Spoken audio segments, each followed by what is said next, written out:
senhores acadêmicos, boa tarde. Senhoras e senhores, boa tarde. A retomada do Seminário Brasil-Brasis, coordenado pelo acadêmico Domingos Proença Filho, na sua abrangência, e de modo especial geolocal, neste caso, pelo acadêmico Merval Pereira. Como o próprio acadêmico Domingos Proença Filho costuma dizer com muita felicidade, trata-se nesse seminário de abrir uma janela para a contemporaneidade. A academia ela não está encerrada, por assim dizer, Jorge e Gustavo, ela não está encerrada numa torre de marfim.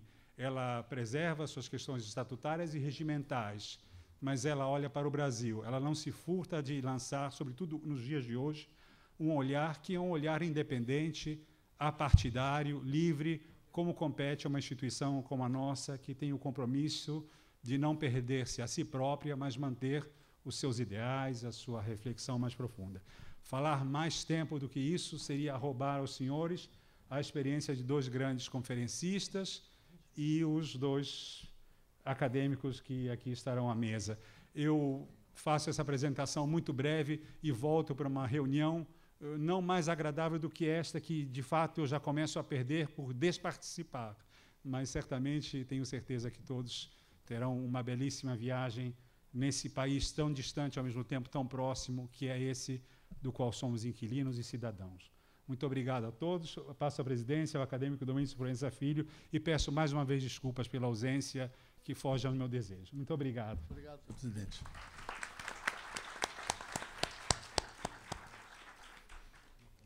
Senhores acadêmicos, amigos da academia, a quem começo agradecendo por estarem hoje aqui, nas circunstâncias que todos nós conhecemos, por estarem constituindo a plateia que aqui está, sempre prestigiando a reabertura do Seminário Brasil-Brasis. E é quase um mantra repetir que o Seminário Brasil-Brasis se volta para a cultura fazendo-se na realidade brasileira. Eu digo e repito sempre como uma forma de marcar a natureza desta reflexão. A estrutura é simples, e os nossos internautas que também nos acompanham online sabem disso. A estrutura do seminário é muito simples. Um acadêmico, anfitrião, traz convidados para debaterem sobre um tema previamente escolhido por ele. Estamos inaugurando o Seminário Brasil-Brasis 2018 com as riquezas do Brasil.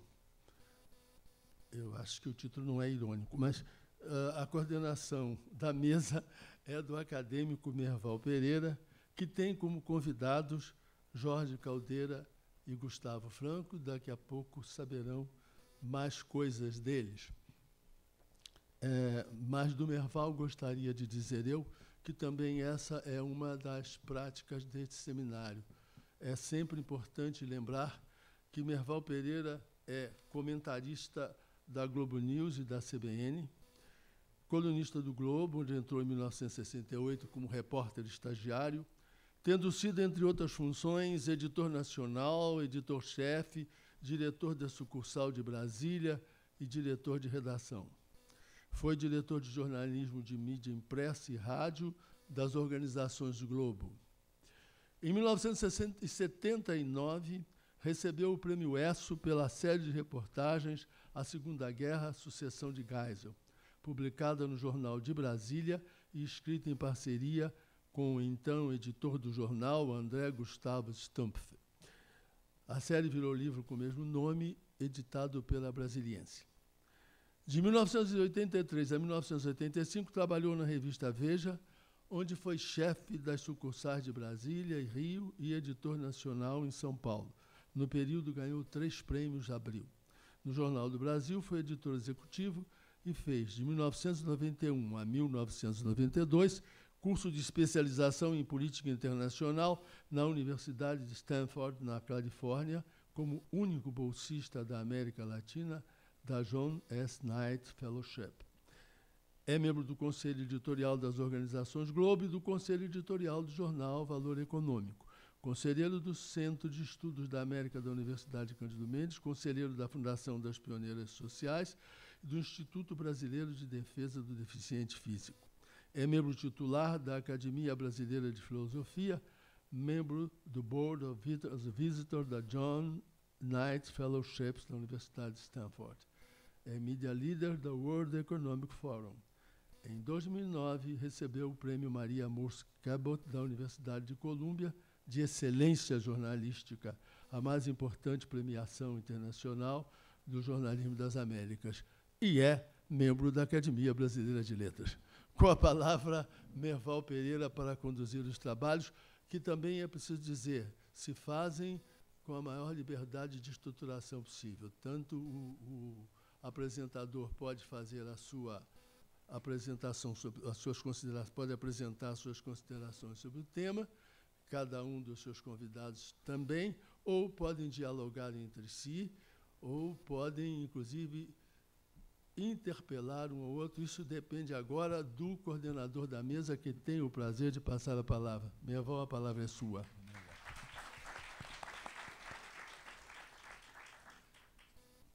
Boa tarde a todos. Boa tarde a quem está nos acompanhando pela internet. Bom, é um prazer estar aqui abrindo o ciclo desse ano do Brasil Brasis, com base em 2 livros recentemente publicados, que são fundamentais para a gente entender um pouco o nosso país. O economista Gustavo Franco lançou recentemente o livro A Moeda e a Lei. Está aqui, ó. É pesado, é pesado. A Moeda e a Lei. E o historiador Jorge Caldeira escreveu A História da Riqueza no Brasil. Gustavo Franco faz um balanço da nossa história monetária, 80 anos, e explica a moeda como um símbolo nacional. Entendimento que evitou que a dolarização fosse adotada no Brasil na época do Plano Real, como acontecia na Argentina.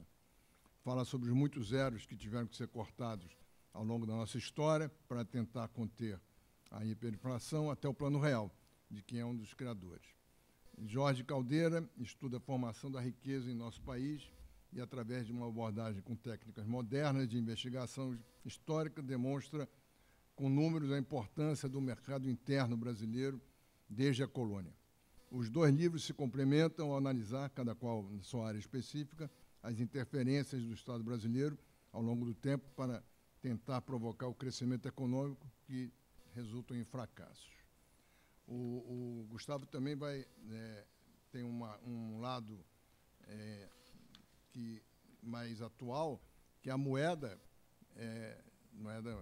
de papel, né, agora está sendo substituída por moedas virtuais.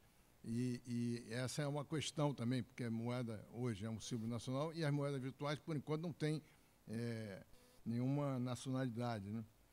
Então, vamos ver o que isso pode ocasionar. O Jorge Caldeira nasceu em São Paulo, é doutor em ciência política, mestre em sociologia e bacharel em ciências sociais. Sócio fundador da Mameluco Edições e Produções Culturais. Possui ampla experiência profissional na área de jornalismo também. Foi publisher da revista Bravo, consultor do projeto Brasil 500 Anos, da Rede Globo Televisão, editor executivo da revista Exame, editor da Ilustrada, da revista da Folha, do jornal Folha de São Paulo, editor de economia da revista Isto É, e é editor da revista do Sebrae. Entre os vários livros que ele publicou, destaca-se o Mauá, Empresário do Império, uma história do Barão de Mauá muito interessante, A Nação Mercantilista, Viagem pela História do Brasil, O Banqueiro do Sertão, História do Brasil com Empreendedores. Além de organizar o Brasil, a história contada por quem viu, e dos volumes de Diogo Antônio Feijó e José Bonifácio, que entregam a coleção de formadores do Brasil. O Gustavo Franco é bacharel e mestre em economia pela PUC do Rio e PhD pela Harvard University. É professor do Departamento de Economia da PUC, desde 86. Foi presidente do Banco Central do Brasil, diretor da área internacional do Banco Central e secretário adjunto de Política Econômica do Ministério da Fazenda entre 93 e 99. Nesse período, teve a participação na formulação e operacionalização do Plano Real, bem como nos debates associados à estabilização e às reformas. Depois de deixar o Banco Central, em 99, fundou a Rio Bravo Investimentos, instituição líder em investimentos alternativos no Brasil. É autor ou organizador de 18 livros, não apenas sobre a economia, mas também sobre temas históricos e aspectos da obra de Machado de Assis, Fernando Pessoa, Goethe e Shakespeare. Escreve regularmente para jornais e revistas desde 88. Hoje é colunista do Globo e do Estado de São Paulo. Queria pedir para o Jorge Caldeira começar e depois a gente passa a palavra para o Gustavo. Muito obrigado.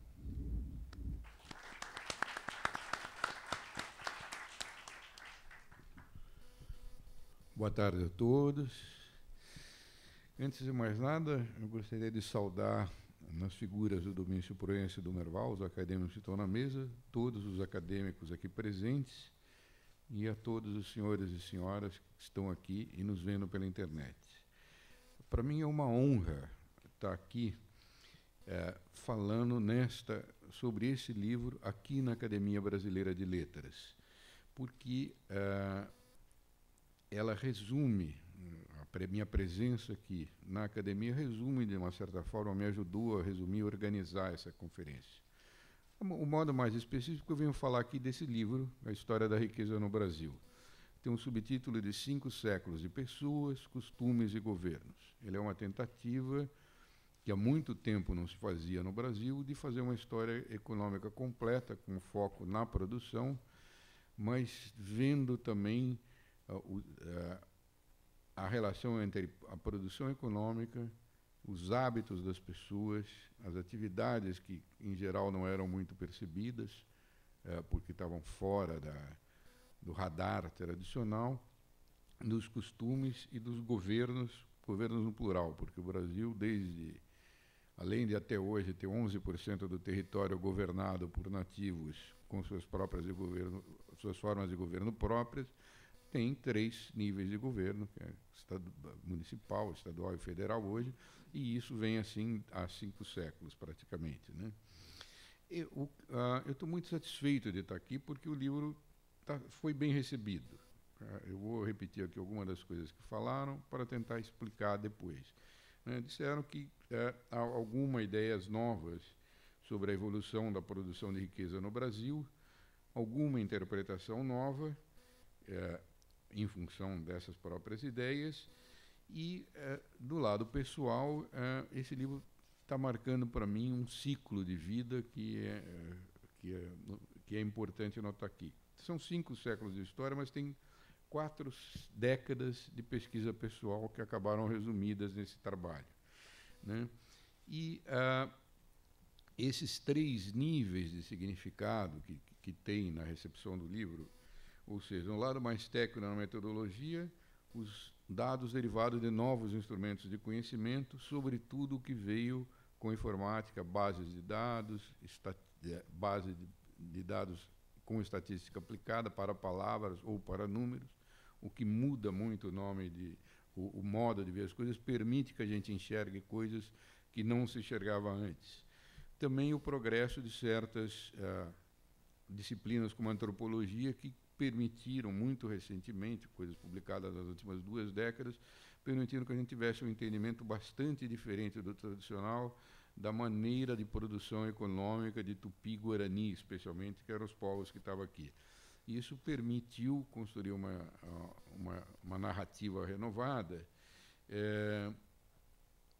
e que resumiu as 4 décadas de pesquisa. Eu vou tentar usar o lado mais pessoal, que é melhor para a gente entender o que aconteceu nessas 4 décadas que mudaram. Porque há 4 décadas atrás, eu comecei a trabalhar e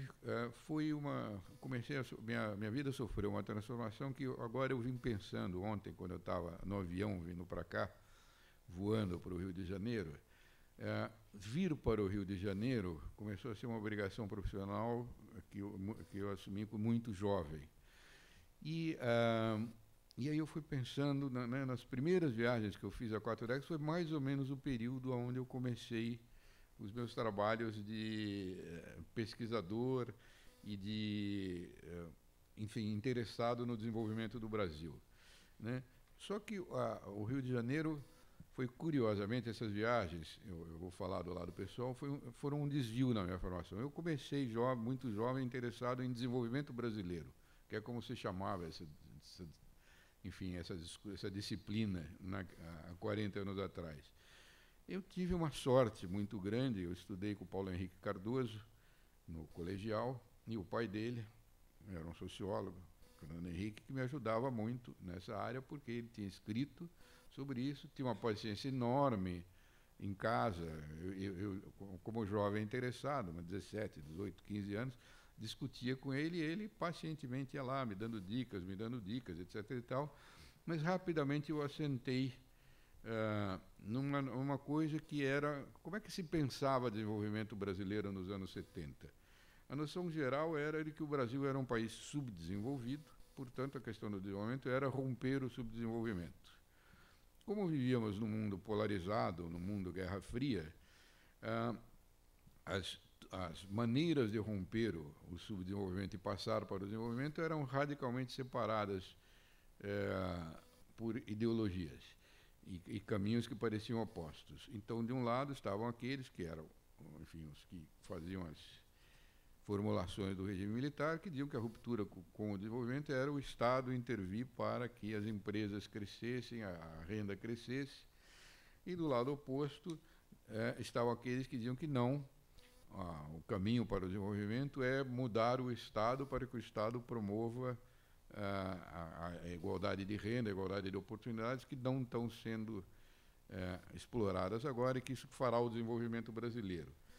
Como a gente pode ver, os dois modelos pressupunham, primeiro, que é o Estado que controla o desenvolvimento. Isso era unânime, era uma visão unânime. E segundo, inversamente, que a sociedade brasileira não tinha nenhum elemento interno capaz de promover desenvolvimento econômico, crescimento de riqueza, especialmente no passado, né? E nesse cenário de radicalização, o Fernando Henrique era uma figura muito importante naquele tempo, porque ele escreveu um livro chamado Dependência e Desenvolvimento na América Latina, que era o grande sucesso, foi o livro que marcou a carreira dele. O importante não era a dependência, o importante no livro era o desenvolvimento. O livro ali dizia que tinha alguns potenciais no mercado interno que explicavam o Brasil, e não só a dependência colonial ou coisa do gênero, servia para entender o Brasil. Mas não dava, nos anos 70, para ir muito mais longe do que isso. Isso era uma ideia intuitiva e não muito interpretada, e era razoavelmente difícil de desenvolver a partir do conhecimento que havia nos anos 70. Bom, nesse momento começaram minhas viagens de Elétaro para o Rio de Janeiro. E aí começou também um desvio muito importante na minha vida, porque o que eu vinha fazer no Rio de Janeiro? Tomava o Elétara, trabalhava na Editora Abril, tomava o Elétara, vinha aqui com a obrigação de fazer uma biografia de um músico popular, entrevistar um músico popular numa semana e escrever a biografia dele na semana seguinte. Chato, né? Então, lá vinha eu, e vinha aqui para o Rio de Janeiro, e aí comecei. Uma semana eu ficava com o Cartola na Mangueira, na outra com o Caetano Veloso no Leblon, depois ia encontrar o Ismael Silva ali entre o Estácio e o Santo Cristo, né? E aí tive que fazer coisas horríveis, jogar sinuca com o Paulinho da Viola ali no Largo do Machado, né? E com o Nivaldo Ornelas e o Wagner Tiso lá na Nossa Senhora da Paz em Ipanema, e, enfim, com o Odir Blanc aqui na Praça Tiradentes. Vida difícil, né? Desagradável para um jovem de 22 anos. Mas daí o que começou a acontecer? Eu, que era um paulista muito formado nessa escola do desenvolvimento, vindo para o Rio de Janeiro, comecei a perceber que a cultura popular nessa cidade tinha um outro sentido que era diferente daquele que havia em São Paulo, que a formação cultural do Rio era outra.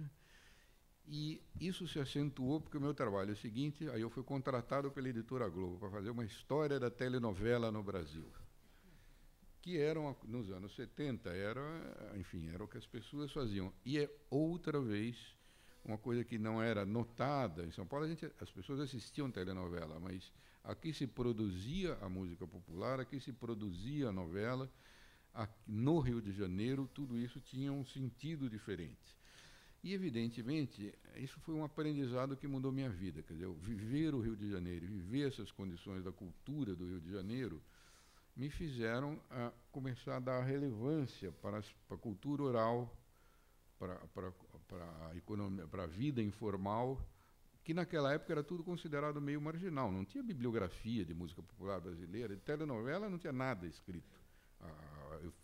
Foi feita uma enciclopédia de história da telenovela brasileira sem base de dados, porque não tinha naquela época. Tinha que entrevistar as pessoas e pegar a memória delas. Aí eu comecei a me treinar para poder escrever sobre isso. Então, meu primeiro livro é uma biografia do Noel Rosa, chama De Costas para o Mar, e meu mestrado é sobre a construção do samba. Aí o Rio de Janeiro foi me ensinando um outro jeito de ver o Brasil, né? Graças ao que eu aprendi aqui, eu pude começar depois, quando eu voltei para o leito de origem, nos anos 90, que é história econômica, estar com a intuição treinada para enxergar certas coisas que não eram muito comuns na vida brasileira. E aí está aqui o meu amigo Sérgio Góes de Paula, que foi quem, no começo dos anos 90, quando eu decidi fazer a biografia do Mauá, começou a me levar ao Arquivo Nacional, começou a me levar às instituições de pesquisa do Rio de Janeiro, e aí eu comecei a descobrir outra coisa, que quem quer fazer história do Brasil regular e de consulta de documentos, se vem ao Rio de Janeiro, faz muito melhor do que se não vem ao Rio de Janeiro. Então, isso foi uma ajuda excepcional que o Sérgio foi me dando. Eu fui começando a conhecer as instituições e os arquivos do Rio de Janeiro, e aí, com isso, ali eu achei também uma coisa que foi excepcional, que eu comprei um livro de uma pesquisa feita no Arquivo Nacional, chamado Homens de Grossa Aventura, do João Florestino, de João Fragoso, que foi uma das primeiras pesquisas que usou muito base de dados empírica e estatística feita com dados no Arquivo Nacional em 1990. E as conclusões daquele livro já mostravam o suficiente sobre o período para entender que quando você entrava, conseguia fazer um pouco você tinha bases de dados boas, mesmo que você não fizesse boa estatística, você conseguia ver coisas que não estavam na história tradicional. E isso foi uma das coisas que ajudou muito a fazer o Mauá. As técnicas de uso de estatística baseada eram muito recentes. Elas começaram nos Estados Unidos em 1970, com o Fogel e o Wengerman, que publicaram Time on Cross, em 74. Ali aconteceu a mesma coisa. O retrato histórico era muito diferente, e o que eles fizeram foi fazer uma coisa sensacional, que foi dizer o seguinte: olha, sabemos que as nossas conclusões são muito diferentes, não temos certeza de porquê. Propomos o seguinte: os bancos de dados que a gente usou estarão abertos para todos os pesquisadores, com a condição de que os dados novos que eles obtiverem vão para dentro do banco e ficam públicos. Isso mudou radicalmente a quantidade de documentos a que o historiador passou a ter acesso e a qualidade da análise que você podia fazer dos dados. Então, rapidamente, como eles têm boas estatísticas do passado, foram passando para os computadores, e a história econômica passou a ser um pouco a aplicação estatística em cima de bases de dados coerentes. Evidentemente que no Brasil isso tudo estava começando e ainda está muito longe de qualquer coisa. As bases de dados até hoje são inconstantes, a ponto de você não saber qual é o PIB em décadas importantes, tão cedo quanto 1890, coisa do gênero. Então, ainda tem que, para que as aplicações estatísticas sejam boas, os dados da base têm que melhorar muito, mas o que tem já é o suficiente para que eu começasse a prestar atenção já lá no começo do trabalho, por causa das minhas ideias sobre cultura popular e o que eu tinha aprendido aqui no Rio, a tentar levar em consideração esses dados para formular as hipóteses básicas da narrativa de história. E a biografia foi um gênero que me ajudou a fazer isso. Quer dizer, o fato do Mauá ser uma biografia, que é um gênero híbrido. Quer dizer, a biografia tem uma escolha pessoal, que é o biografado, tem uma obrigação de contar o ambiente geral, que é de todo mundo. Ela tem que ter rigor no tratamento da documentação, mas tem que ser uma narrativa fluida, que são coisas opostas, né? Ela oscila sempre entre o particular e o geral. Então, essa oscilação permitiu que eu, numa biografia, que é um gênero mais popular, pudesse começar a introduzir novidades historiográficas de banco de dados e coisa como essa, que, para minha felicidade, foram bem reconhecidas, né? Então, os livros foram lidos, o argumento funcionou. Mas aí eu sabia, quando esse livro fez sucesso, que isso não era o suficiente para fazer boa história. E aí, eu, estimulado pelo Boris Fausto e pelo Novaesco, que eu tinha feito o curso no doutorado, comecei a fazer uns projetos mais ambiciosos de rever documentação histórica com base de dados. E aí, para minha sorte, eles me indicaram o caminho do Rio de Janeiro. E eu vim para o Rio de Janeiro, e aí organizar uma coleção chamada Formadores do Brasil, onde eu tive a honra de que o professor José Murilo aceitou ser não só do conselho, mas organizou 2 dos volumes, o que melhorou muito a coleção. Eu comecei a aprender, de fato, com a geração dos meus maiores, um outro jeito de fazer história. E o Evaldo Cabral de Mello também era do conselho da coleção e fez o volume do Frei Caneca. Então, aí eu comecei a vir já o Rio de Janeiro como historiador, como quem quer fazer, enfim, quem está estudando para fazer mais história. E o projeto seguinte, que é mais ou menos na mesma direção, que foi uma coisa que eu acho que é o primeiro banco de dados só informático, que é um projeto de história grande, que é o obrabonifacio.com.br, que é um site que tem é um banco de dados sobre toda a produção do José Bonifácio e deveria ter lá todos os documentos reproduzidos. E aí, de novo, que esse era um projeto muito ousado, e ele andou para frente porque teve a competência do Alberto Costa e Silva no Conselho, que ajudou muito na reunião da documentação, do Celso Laffer, que era outro dos conselheiros, e também foi um projeto onde a aplicação de tecnologia, a Esther Bertoletti, que era do Conselho, me levou ao Arno Velig, e aí lá no Instituto Histórico e Geográfico Brasileiro eu pude digitalizar, começar a digitalização da documentação pesada. Digitalizei toda a coleção da revista do Instituto Histórico, que eram 411 volumes naquela época, desde 1838, quer dizer, comecei a ter, graças a essas relações aqui no Rio, uma outra possibilidade de lidar com dados de história e fazer trabalhos de grande porte, né? E aí fiz o Banqueiro do Sertão, que foi uma pesquisa dessa natureza sobre o empresário do século XVII, que é o padre Guilherme Pompeu de Almeida.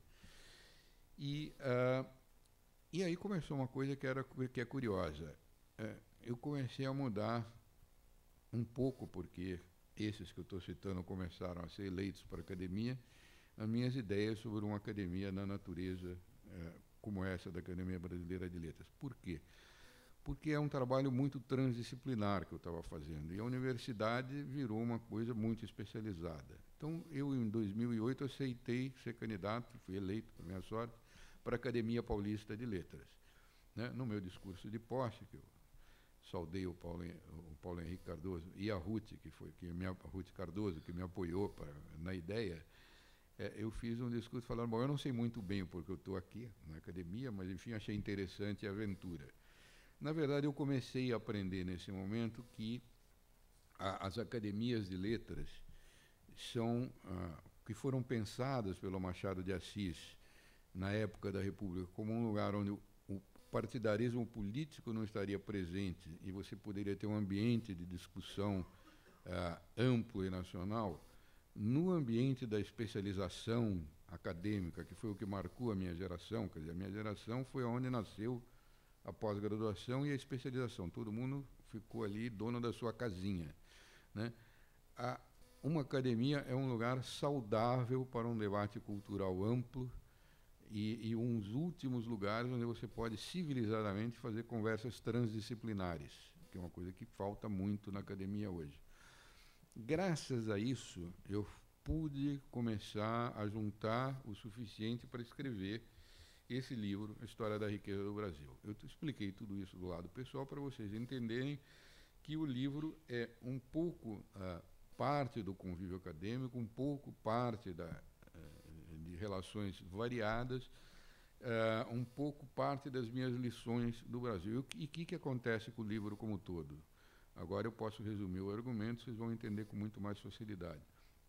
A colônia, que em geral é retratada como um período de não desenvolvimento e transferência de riqueza para a Europa, e basicamente a produção de riqueza limitada ao latifúndio, aparece na dimensão da sua população anônima, da produção de riqueza nas pequenas unidades, produção familiar, basicamente, uma economia muito pujante, muito maior do que a economia portuguesa ao redor de 1800, muito mais dinâmica que a economia portuguesa, e que, o que não era visto, que os novos dados e aquela velha ideia da cultura popular e do olho para isso permitiram ver, que um monte de agentes simplesmente e de produtores de riqueza simplesmente não apareciam pelos métodos tradicionais, agora são visíveis.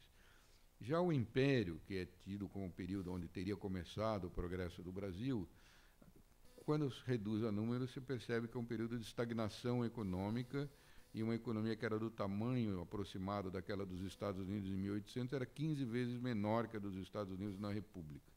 Então, aí é um momento de perda de dinâmica, e a manutenção do escravismo teve a ver com isso, porque para você manter as instituições favoráveis ao escravismo, em 1820, 20% da população era escrava, em 1888, 5%. Então, era uma produção declinante no todo da organização da produção, mas as instituições tinham que ser mantidas para que os títulos de propriedade valessem, para que as coisas rodassem naquela realidade. Isso se rompeu com a República, e a Primeira República, que é tida como um período agrário, na verdade, e isso está no Júlio Mesquita e Seu Tempo, que é uma biografia que eu fiz em 2014, é um período de gigantesco crescimento, com a indústria crescendo muito mais do que a agricultura, os transportes crescendo muito mais do que a agricultura, as finanças crescendo muito mais que a agricultura. E esse crescimento continuou nos anos 30 até o regime militar, num ambiente internacional contrário. Ou seja, o comércio internacional, que era o grande motor da economia no século XIX, como hoje, caiu 75% entre 1929 e 1933, quer dizer, praticamente acabou. Então foi uma grande solução de estadista do Getúlio de isolar a economia brasileira do exterior, fazendo o monopólio do câmbio, comprando todas as commodities que o Brasil exportava com dinheiro, com moeda nacional, ficando com as divisas e escolhendo quem recebia para fazer a indústria. Isso permitiu que o Brasil crescesse muito, com o mundo crescendo pouco, o comércio internacional praticamente estagnado. E entre 1890 e 1970, o Brasil foi a economia que mais cresceu no mundo. Muito bem, então aí estamos vendo que aí o Brasil cresce com o mercado aberto ou fechado, de um jeito ou de outro, e, claro, o período do regime militar para cá é um período onde o Brasil passou a crescer menos do que a média do mundo, principalmente a partir do final dos anos 70. Por quê?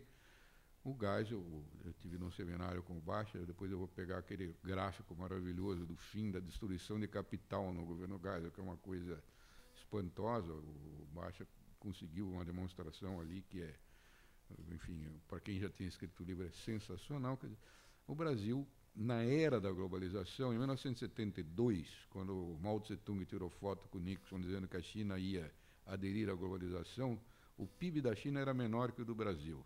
A participação da China no comércio internacional era menor que a do Brasil. A renda per capita da China era muito menor que a do Brasil. Então, só isso já mostra o quanto que o Brasil deixou de fazer nos últimos 50 anos, mas essa não é a conclusão do livro, é razoavelmente positiva, no sentido de que, olhados os 520 anos, 400 são positivos, o potencial interno é grande. Se você olha especialmente a passagem do Império para a República, ali só houve pequenas mudanças institucionais, e a formalização da economia para o crescimento foi gigantesca. Quer dizer, o Brasil tinha 130 sociedades anônimas no último dia do Império. Depois do decreto do Rui Barbosa, que legalizou as sociedades anônimas, qualquer um pode criar sociedade anônima, só em São Paulo e só em um ano criaram 210. Aí a gente vê o tamanho das questões institucionais e do que mudança institucional pode fazer. Então, enfim, aqui eu já estou um pouco no presente, né? E fazendo um balanço pessoal, você vê como mudou lá quando eu peguei os meus primeiros elétrons e quando eu peguei ontem, que eu peguei um jato e vim pensando. como mudei eu, como mudou a concepção do que é desenvolvimento no Brasil e como que essas novas possibilidades que se abrem com informática, com o progresso da própria especialização no Brasil, permitem que a gente venha a ter uma visão renovada e talvez projeções de futuro melhores para o Brasil. Mas aí, isso não é assunto do historiador. O historiador é bom para falar para o passado, o futuro fica com o Gustavo, que é economista, que pode prever o futuro. Obrigado.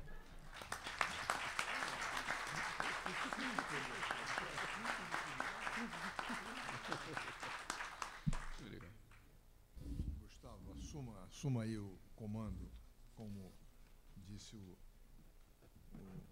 Caldeira, e diga o que vai acontecer no futuro. Muito obrigado, Evaldo, Mício. Queria começar com um agradecimento que também se estende aos outros acadêmicos e a todos que estão aqui pela presença. É uma alegria, um privilégio voltar a essa casa. E talvez devêssemos ter combinado o jogo um pouco, no entanto, nos encontramos só aqui na entrada. E tinha pensado em lhe sugerir da gente falar um do livro do outro, poderia ser uma dinâmica interessante, embora eu saísse em vantagem nesse assunto. Eu preciso confessar aqui, porque eu recém escrevi uma resenha do livro do Cafu, então meu serviço já estava pronto. Por outro lado, tinha que impor a ele a obrigação de encarar minhas 800 páginas. Não, mas pelo menos, enfim, não, fiquei inibido de propor. Podemos fazer isso em outra ocasião. Enfim, então, com isso, sobrou falar do meu livro. Imaginei que você fosse falar do seu, e é mais ou menos isso que eu gostaria de lhes falar, que é fazer uma previsão sobre o passado, onde eu me sinto bastante mais confortável, e boa parte dos meus colegas também. Mas o Malan diz que até o passado no Brasil é meio duvidoso, né? Pois é, mas é menos duvidoso que o futuro, pelo menos, às vezes. Muito bem. Eu, nesse livro, enfim, é um projeto ambicioso, é uma história monetária que começa em 1933 e vai até 2013. Há boas razões para a escolha desses marcos. 1933 é um ano muito rico nesse assunto, é quando começamos a nossa experiência com moeda fiduciária, é quando o papel moeda se torna a forma dominante de organizar o dinheiro, ou quando o dinheiro se torna o produto da linguagem jurídica. E aqui é o templo da linguagem, não é isso? Então, estamos em casa falando desse assunto, é quando o dinheiro passa a ser uma coisa mais abstrata do que aquilo que veio da natureza. A partir daí começa uma experiência muito nova, não apenas para nós, para a humanidade. Esses 80 anos que vão até 2013, eu quis acabar em 2013 para não acabar no jornal de ontem.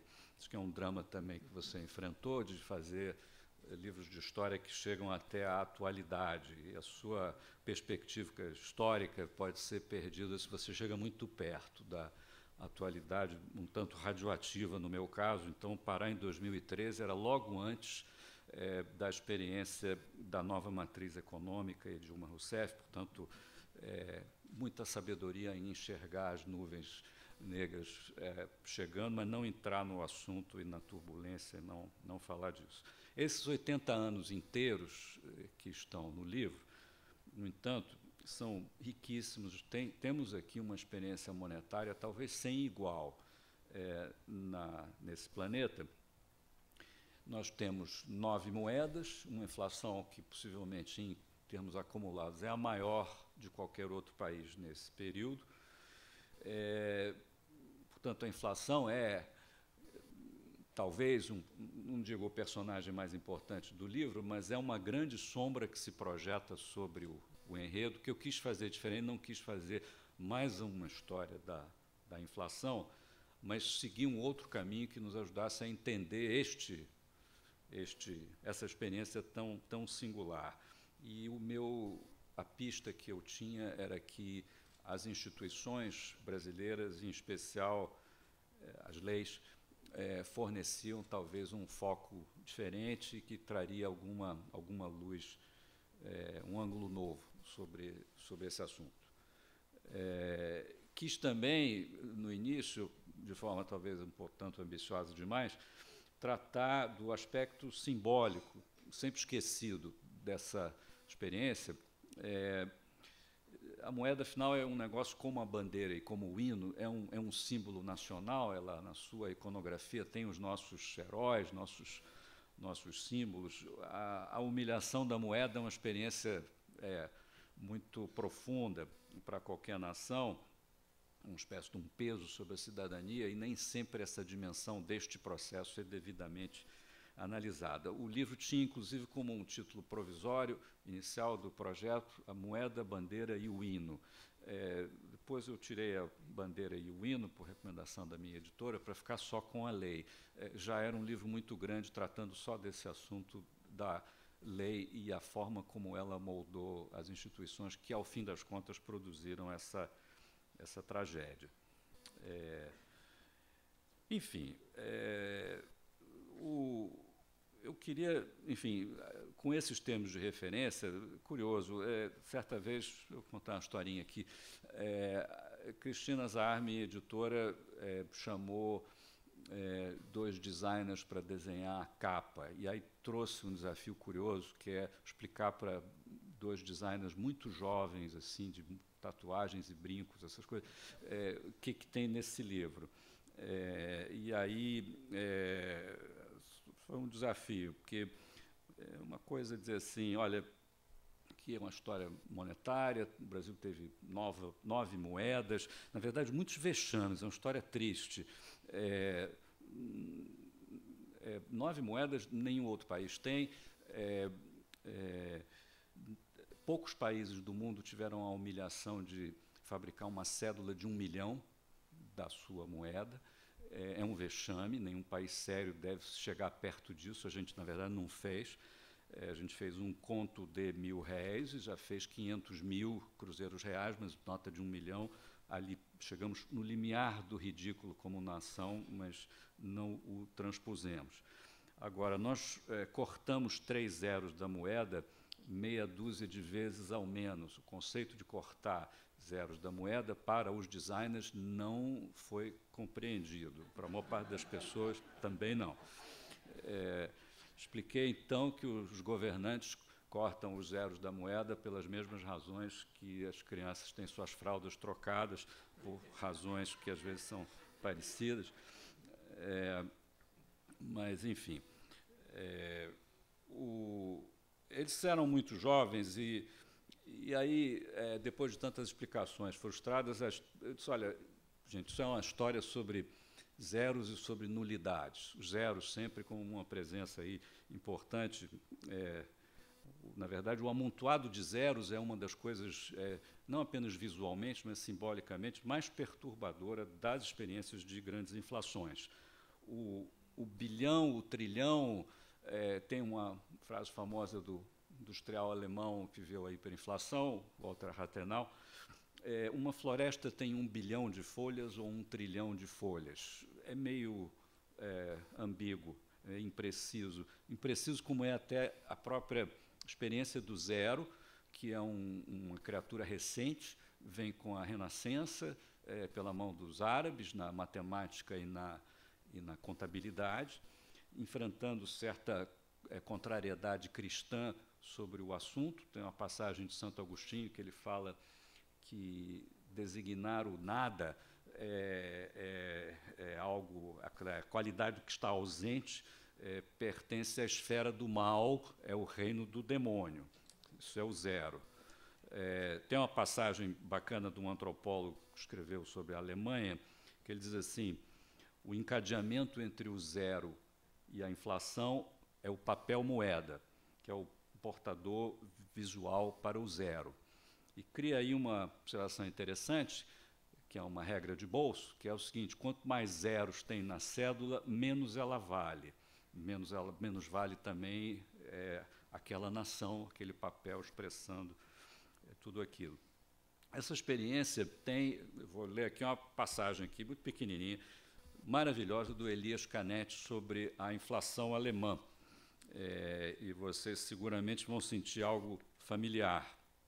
Diz ele, falando da Alemanha, o homem que estava acostumado a confiar na sua moeda não pode deixar de sentir a degradação dela como sua também. Ele se identificou com a moeda por muito tempo, sua confiança nela era como a confiança em si mesmo. Não apenas tudo se torna visivelmente confuso durante a inflação, nada permanece certo e inalterado por uma hora que seja, mas também cada homem, cada indivíduo se torna menor. O que quer que ele é ou era, como o milhão que ele sempre desejou, se torna um nada. Todos possuem 1 milhão e todos são nada. Pode-se caracterizar a inflação como uma orgia satânica de desvalorização na qual homens e unidades monetárias se confundem da maneira mais estranha. Um representa o outro, o homem se sente tão mal quanto o dinheiro e juntos sentem-se igualmente desprovidos de valor. Essa é a profundidade da experiência monetária que, às vezes, falta nas histórias sobre zeros e sobre tudo isso que passamos. O corte de zeros é um pouco uma lavagem, uma ocultação do crime. Bom, os designers, para terminar essa historinha, voltaram depois com essa capa aqui espetacular, onde eles pegaram os 9 conjuntos iconográficos de zeros dos 9 padrões monetários brasileiros e construíram essa capa. É um trabalho maravilhoso. Talvez a iconografia dessa experiência toda mereça em si um outro livro, mas outro dia. Voltando aqui ao mérito do que temos aqui. Esse livro é uma espécie de diálogo entre a economia e o direito, como foi a experiência do Plano Real. O professor Edmar está aqui, meu companheiro nessa trajetória, há de testemunhar sobre isso. Na volta para a universidade, em 2000, eu organizei no Departamento de Economia um curso que era justamente para proporcionar aos alunos de economia um pouco sobre uma dificuldade que eu tive, que era chegarmos, nós, economistas, em Brasília, achando que fazer política econômica era deslocar uma curva, mexer numa equação, quando, na verdade, não é isso. Para fazer qualquer coisa, você precisa chamar o advogado para te dizer se você precisa assinar uma resolução, uma circular, ou se aquilo que você está fazendo requer uma emenda constitucional. Ou seja, era preciso oferecer um guia aos estudantes de economia sobre como fazer política econômica no Estado de Direito. Tinha aprendido um pouquinho disso aí, que era mais ou menos como aprender uma língua estrangeira. Uma língua estrangeira é difícil, assim, uma espécie de húngaro, assim, turco, talvez, mas alguma coisa a gente precisava aprender para os meninos saberem como é que funciona a economia na vida real. Pois bem, e a partir daí, nesse diálogo, aí eu lembro que, ao escrever muitas das coisas do Real, no nosso grupo, tinha uma pequena curiosidade que resultou ser um achado super interessante do ângulo historiográfico, que é 1933. A quantidade de normas escritas em 1933 que nós estávamos modificando ali em 1994. Que raios aconteceu em 1933 de tão importante que marcou toda a experiência monetária anterior. Muitas coisas, 3 das quais extremamente importantes e ainda vivas nos dias de hoje.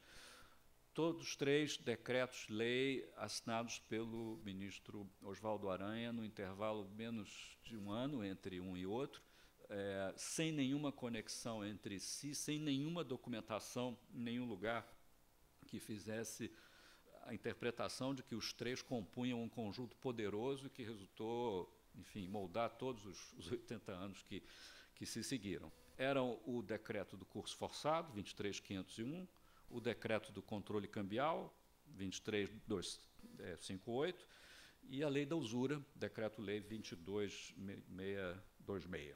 Por que os 3 eram tão importantes? O primeiro, o curso forçado, era o decreto que dizia que agora o dinheiro é apenas um pedaço de papel, não mais algo tomado à natureza que tinha alguma concretude.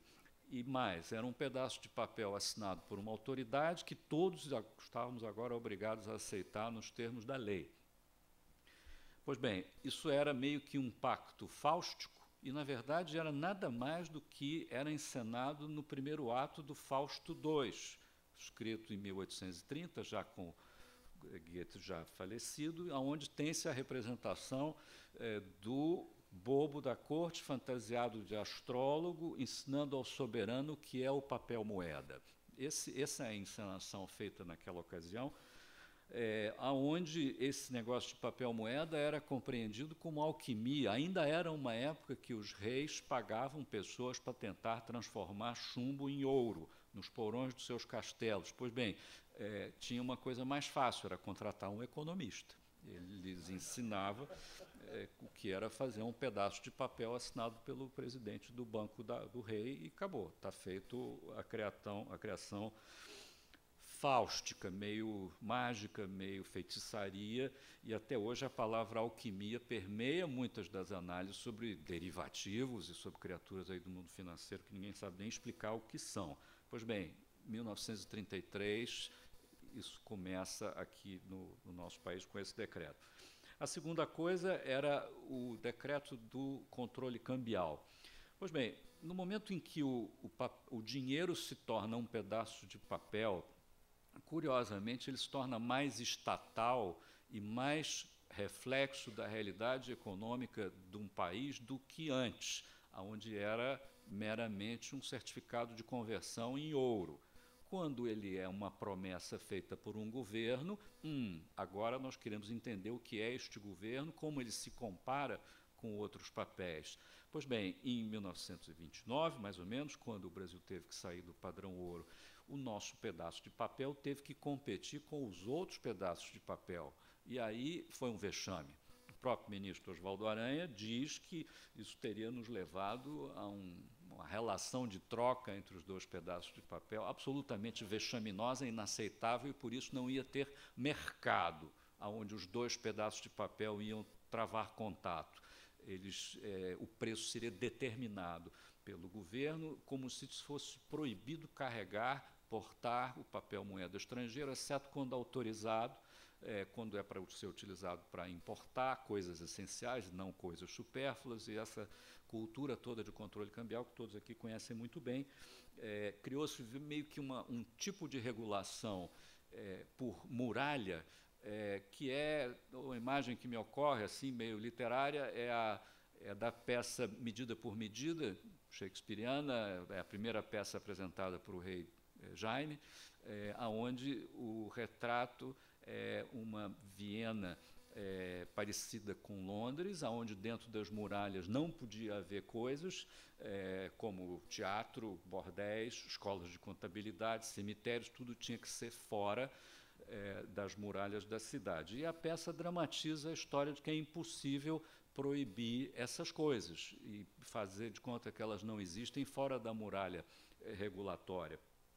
E, inclusive, a historinha da peça é sobre um soberano que resolve fazer valer as leis sobre fornicação, que, aplicadas rigorosamente, não pode fazer nada, a vida não tem a menor graça. Né? As regras de controle cambial se tornam ou bem regras de fornicação que são impossíveis de serem mantidas, ou são regras de barbearia, que é a expressão shakespeariana para o que, no fundo, nós tínhamos. A regra de barbearia é que, sim, pode ir ali fora das muralhas da cidade, fazer câmbio no blackista, no câmbio paralelo, que aí a gente dá um jeito. Esse é o tipo de regulação que começa ali e, evidentemente, não está inteiramente morto. E nós convivemos com isso durante muitos anos. Bom, e o terceiro elemento é a lei da usura, que não vem porque existiu qualquer objeção religiosa à prática dos juros elevados, ou alguém leu Erza Pound e suas objeções à usura. Mas a lei foi feita para proporcionar uma graça para a agricultura, que estava endividada e negociando suas dívidas com os bancos, daí a proibição da prática do juro composto, do anatocismo, e a limitação à taxa de juros nas renegociações. E esse foi a primeira lei de uma série que ficou conhecida como o reajustamento econômico, imitando o programa americano feito também para arrumar as dívidas da agricultura. Não era nada moral, era seletivismo, era o início do crédito direcionado, subsidiado a setores que precisam de ajuda do Estado. Uma criatura que hoje está com a gente muito bem, é um seletivismo. É um de 3 demônios que surgem aí, o seletivismo. Metade do crédito brasileiro hoje é dado em termos que estão em compliance com a lei da usura, tem um spread de 3% sobre a Selic, está abaixo de 10%, a usura é 12%. O outro crédito, o livre, que é metade do que nós temos no Brasil hoje, tem um spread de 32%, soma com a Selic, a média é 40%. Tá? Esse é um mundo dividido no crédito, parecido com o que tem no câmbio também. Muralhas para os amigos, fora das muralhas, a rua do mercado.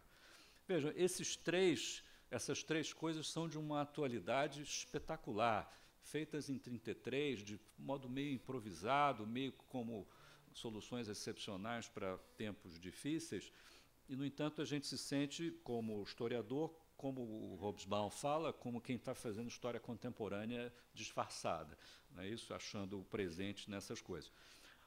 Mas não eram só essas 3 coisas, tinha uma 4ª coisa, que é fácil ver que completa o pacote que dá toda a personalidade a esses 80 anos. São 3 decretos e uma ausência.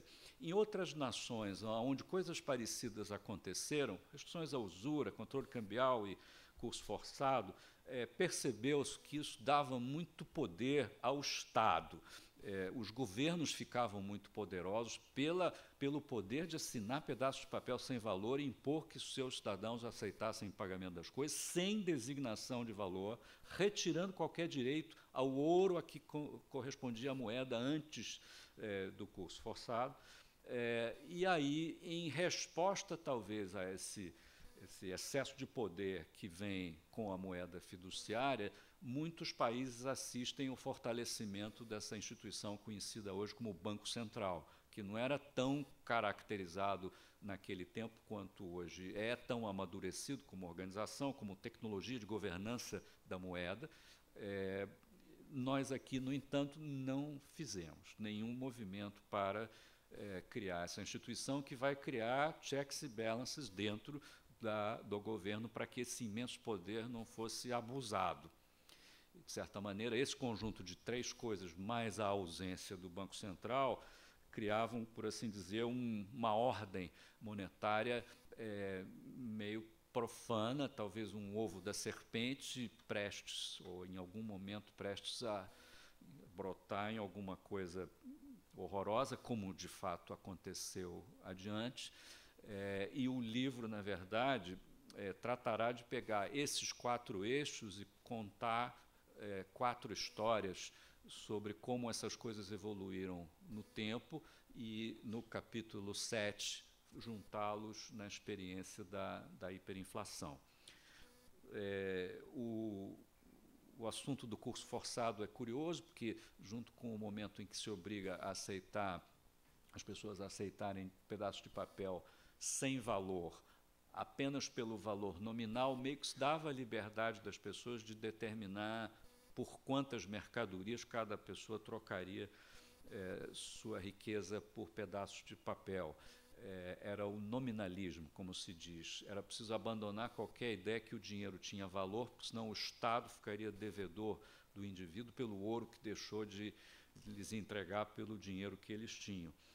É curioso que 30 anos depois, quando introduzimos a ideia de correção monetária, reconstituímos a ideia que o dinheiro pudesse ter valor, ou pelo menos reconhecemos que ele perdia poder de compra e que cabia a alguém, a outra ponta na relação comercial, recompor o valor do dinheiro.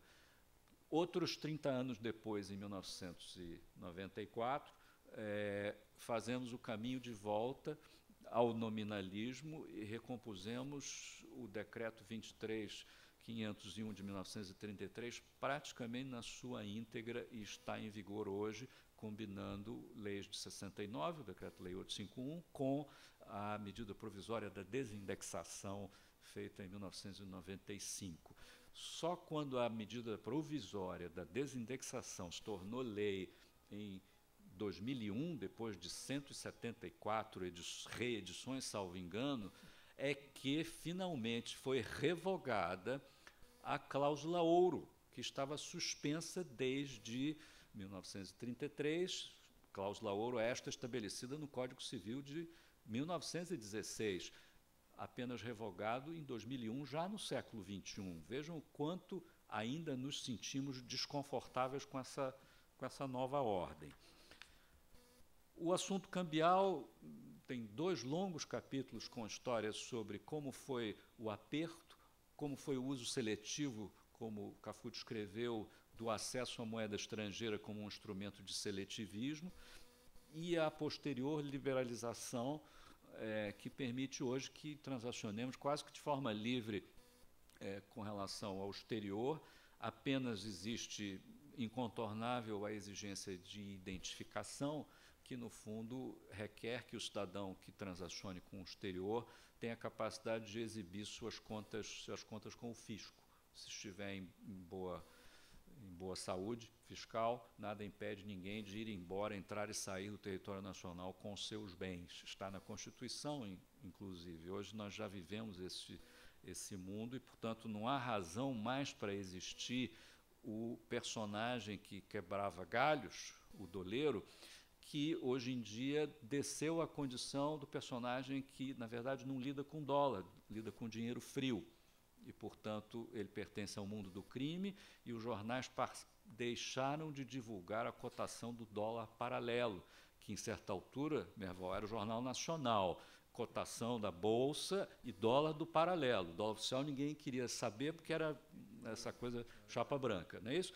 E a gente dizia para a imprensa, isso aí não pode, se não publica o resultado do jogo do bicho, não pode publicar o dólar paralelo. Mas demorou. Os capítulos 3 e 4 contam essa história. A história, creio eu, mais nova, vem nos capítulos 5 e 6, é a história do Banco Central, que nunca teve um historiador comissionado para fazer a história da instituição, contrariamente, em contraste com o Banco do Brasil, que já teve várias histórias escritas da instituição. O Banco Central não teve. Eu fiz um bocadinho nesse livro e logo emerge a resistência do Brasil em fazer um Banco Central. Recuando no tempo, o Banco do Brasil é recriado em 1905, o Banco do Brasil é criado para ser um meio Banco Central e se torna, na verdade, o maior adversário de um Banco Central nos seus contornos convencionais. Passam várias ondas de formação de bancos centrais pelo mundo, o Brasil sempre fora delas. A última delas, nos anos 30, ali nós tivemos, em 1931, um projeto bacana de Banco Central, encomendado a um expert estrangeiro, o Otto Niemeyer, que, no entanto, em 1937, o próprio Getúlio, o ministro Sousa Costa, leva ao Congresso, antes do Estado Novo, como projeto de lei, e nos Estados Unidos tentam arrumar um dinheiro para financiar o Banco Central. Não funciona.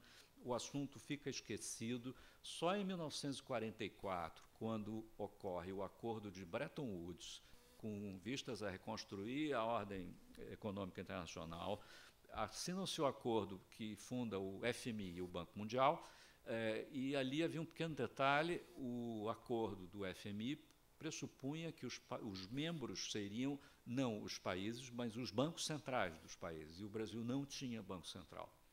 Em razão disso, esse tratado produz dentro de casa 2 coisas interessantes. Uma é um decreto-lei ainda dentro do Estado Novo, onde fica criada a SUMOC, uma superintendência dentro do Banco do Brasil que vai preparar o Banco Central, mas mais importante que isso, porque não preparou muita coisa, foi estabelecer que tinha um conselho formado de 5 pessoas, era o embrião do Conselho Monetário Nacional. Esse conselho de 5 pessoas passava a mandar no Banco do Brasil. Era um conselho presidido pelo ministro da Fazenda, fazia parte o superintendente da SUMOC, que seria o Banco Central, e 3 diretores do Banco do Brasil. Parece que o Banco Central não mandava nada, mas ali criou-se um padrão de governança monetária que existe até hoje e que resultou instrumental para navegar diante de vários impasses sobre o que o Banco Central devia ser.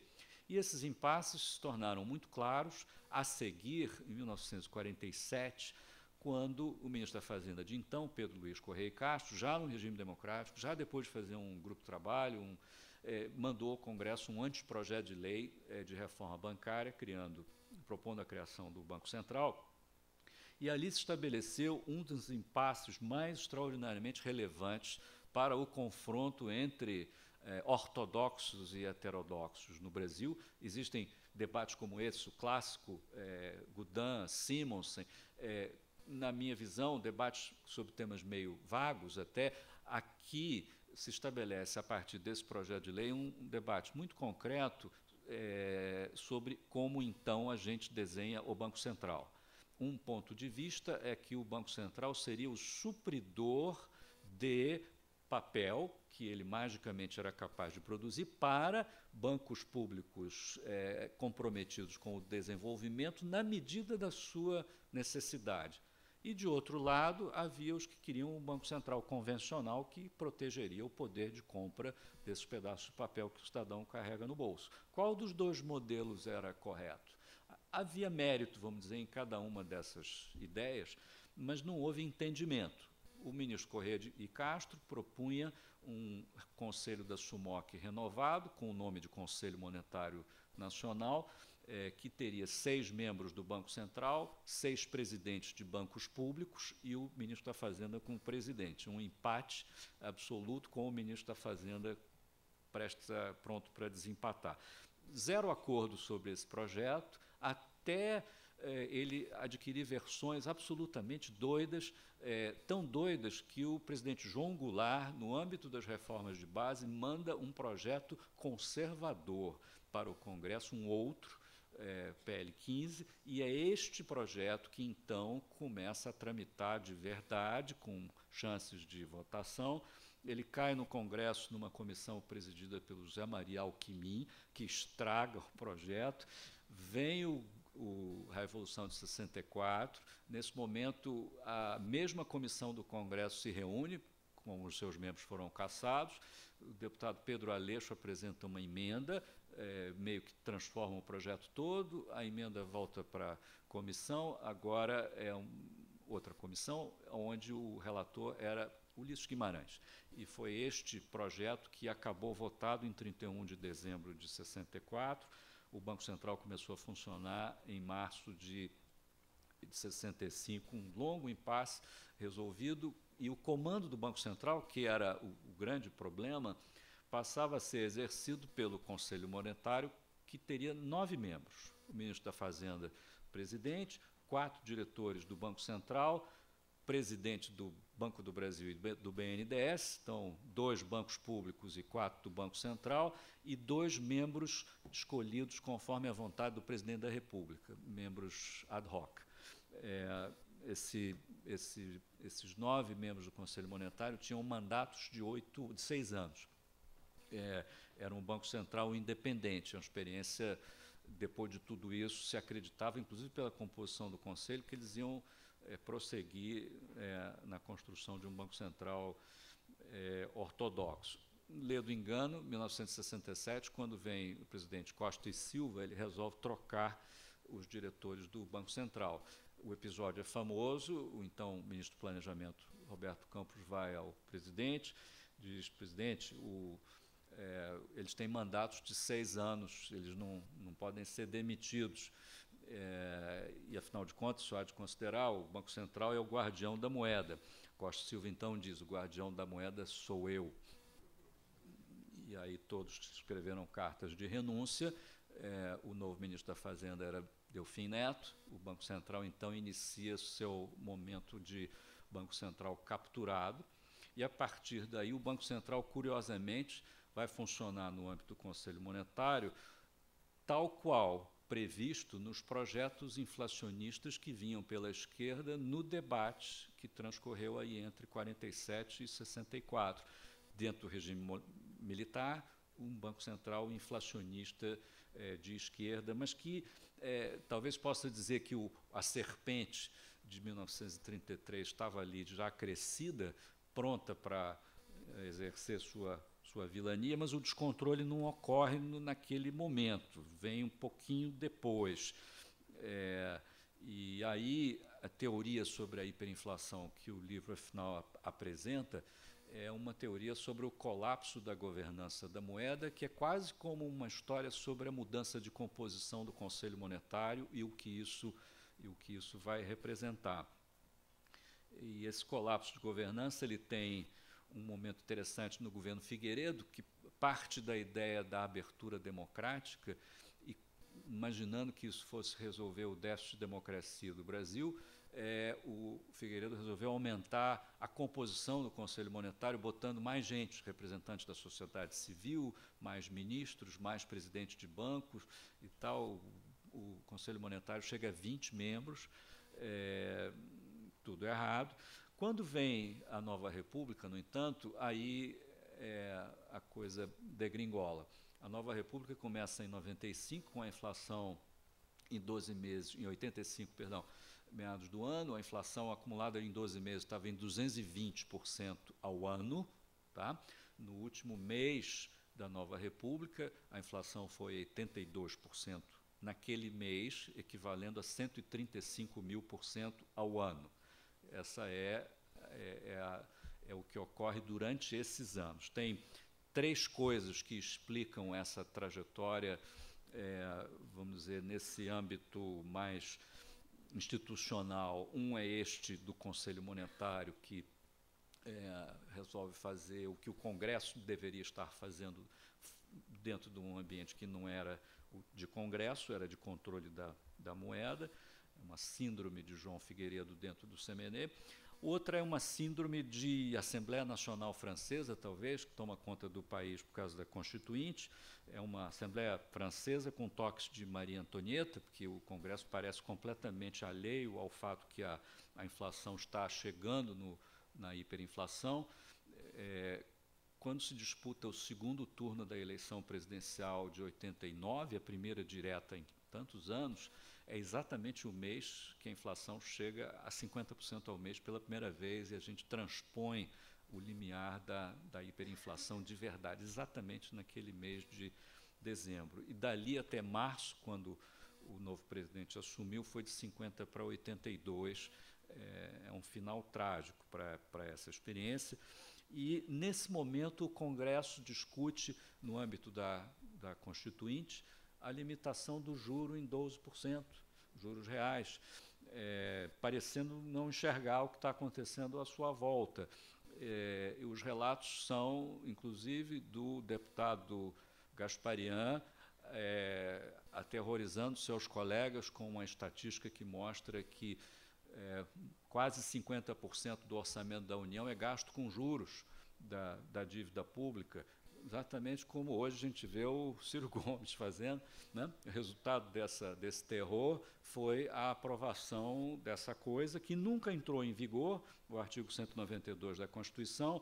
Logo se provou que era não autoaplicável, precisava definir o que era juro real, e, ao fim das contas, encurtando várias tentativas de fazer essa coisa entrar em vigor, a emenda constitucional 40 de 2003, a primeira do governo Lula, revogou os 12% que nunca entraram em vigor, mas dá uma ideia da... Enfim, enquanto isto ocorria, estávamos já em 88, o Brasil já tinha feito 3 choques heterodoxos e 2 reformas monetárias. Na verdade, fez 5 choques heterodoxos, que são planos de combate à inflação baseados em congelamento de preços. E é pouco um desafio aquela coisa do Einstein, que você não deve esperar que, ao repetir uma experiência, o resultado seja diferente. o Simonsen falava que era o princípio da contraindução no Brasil. A gente, quando uma experiência dá errado, você repete a experiência para ela dar certo, até que ela dê certo. É isso? Então, o capítulo 7 do livro é uma radiografia estrutural dos 5 pacotões, e ali tem alguns ensinamentos muito interessantes de natureza técnica que foram trazidos para o real. E, enfim, não vale aqui o detalhe. Foram importantes para a arquitetura da URV, que foi uma inovação nada parecido. Tem coisas parecidas com isso aí, mundo afora, no Chervonettes russo, no Rentemark alemão, e tem aqui no Brasil, André Lara e Pércio Arida, colegas nossos nessa trajetória, tinham tido ideias também na mesma direção. Tudo isso acabou produzindo essa inovação que foi marcante, revolucionária, imensamente bem-sucedida, muito mais do que nós imaginávamos. Tem um longo capítulo sobre a experiência do Plano Real, com algum material inédito, inclusive, nenhuma fofoca de alcova, só documentação que não veio a público, não tinha vindo a público ainda.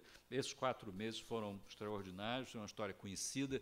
Aqui, no entanto, a ênfase do livro, além da tecnologia da coisa, reside em identificar o que foi fundamental.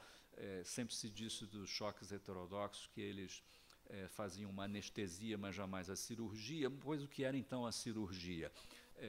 Então, era readquirir o controle sobre a moeda. Uma maneira de ver é dizer que nós, em 94, tínhamos 36 bancos centrais no Brasil, e nenhum país pode ter 36 bancos centrais. Eram 30 bancos estaduais funcionando como bancos centrais e 5 bancos comerciais ou de investimento federais funcionando como se fossem bancos centrais, e mais o Banco Central, coitado, sozinho no meio dessa confusão. Num conselho monetário onde os 5 bancos federais tinham assento, e o Conselho Monetário tinha 30 membros, um era o Banco Central. Então, o guardião da moeda tem um voto em 30 na Assembleia que decide o destino da moeda. Não é isso? Era onde estávamos. Muito bem, uma providência fundamental foi, então, para começar, o Conselho Monetário. Quisemos extingui-lo, não dava, quisemos fazer de 2, não dava, 3, então, Ministro da Fazenda, Planejamento e Banco Central. Mais importante que isso era criar um conselho chamado COMOC, pouco conhecido, que fazia uma espécie de prévia da reunião e tornava a reunião do Conselho Monetário muito mais uma coisa cerimonial, que hoje em dia mal acontece, é telefônico, e o CMNE vira, o CMNE, como a gente fala, Conselho Monetário Nacional, o CMNE vira uma espécie de órgão de resolução de controvérsias entre os ministros, que nunca tem. Mais importante, no entanto, e mais surpreendente, foi esvaziar o Conselho Monetário Nacional, criando uma coisa chamada COPOM, que é muito popular hoje em dia. O COPOM é quem faz a política monetária, mas o que é o COPOM? O COPOM é a diretoria do Banco Central, que certo dia fez uma decisão coletiva dela própria, que uma vez por mês ia se reunir com este título, numa sessão especial chamada Comitê de Política Monetária, e tomar decisões que publicaria a decisão e as suas motivações em bases regulares. Isso feito em 96, através de uma decisão de diretoria. Só alguns anos depois, em 99, viria o decreto do presidente da República estabelecendo a metodologia de metas de inflação. E, portanto, toda a estrutura de política monetária hoje está baseada sobre uma decisão da diretoria do Banco Central, que criou esse comitê, e um decreto do presidente. Às vezes, uma ideia boa é muito mais forte do que uma norma constitucional.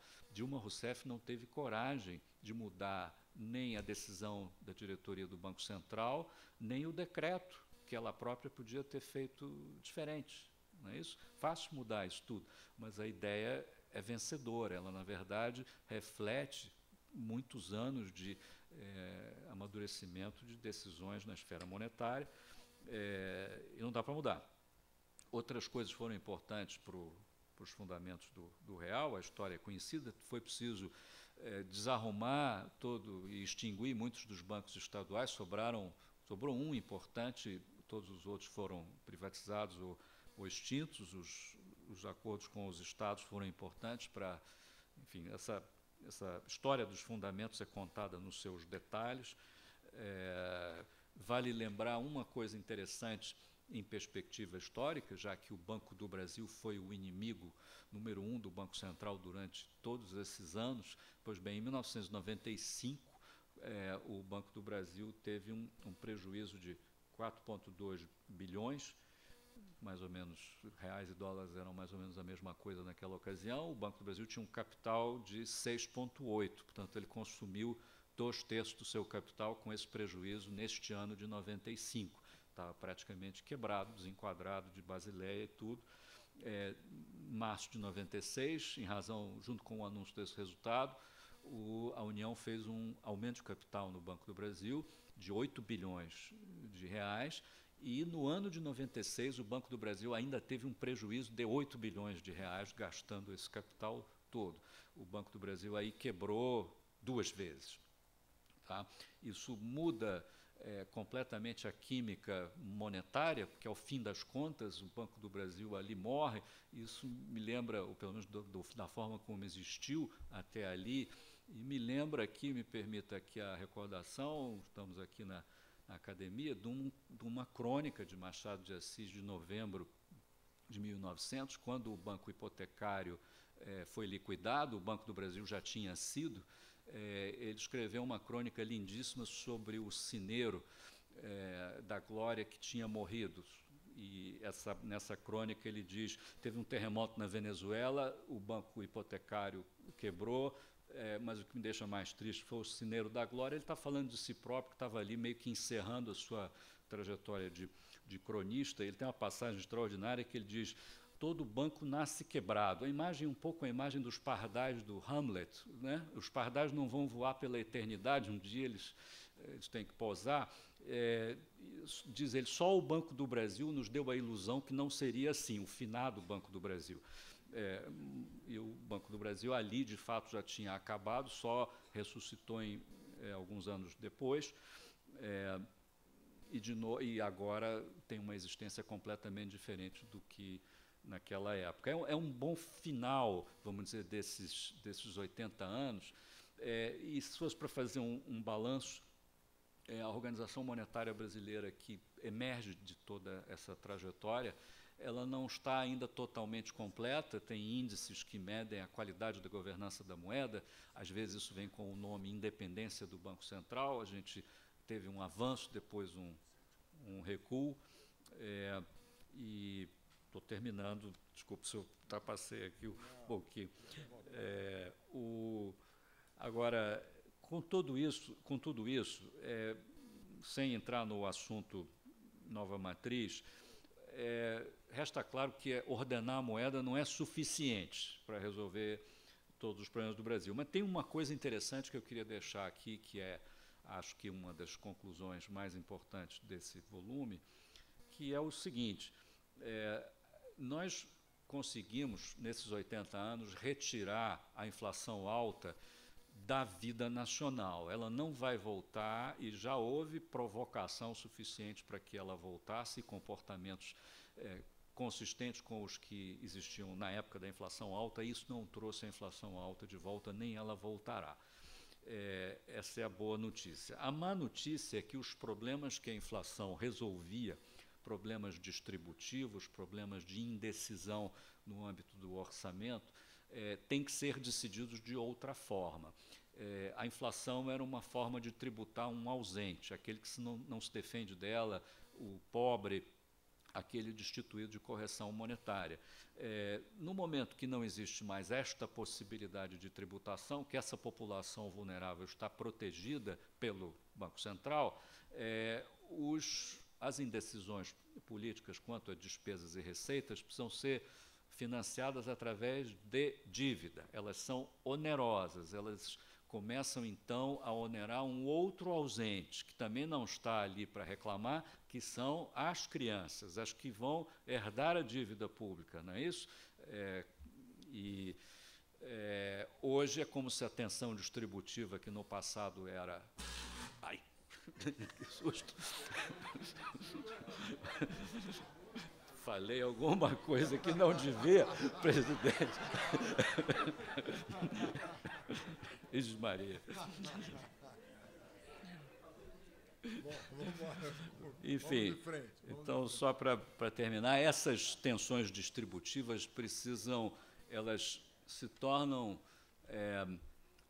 formas de onerar o futuro, e mais do que nunca o Brasil se torna o país do futuro, com um futuro cada vez mais remoto, discutindo coisas que têm que ver com os termos de troca entre o presente e o futuro, que são a taxa de juros, que são exatamente o preço relativo do amanhã, o hoje vis-à-vis o amanhã, e coisas como a previdência, que são temas intergeracionais de tensão entre os de hoje e os de amanhã. É aqui onde estamos, nesse impasse que nós não sabemos resolver. Acho que os céus já me instruem que está na hora de terminar. Muito obrigado pela atenção.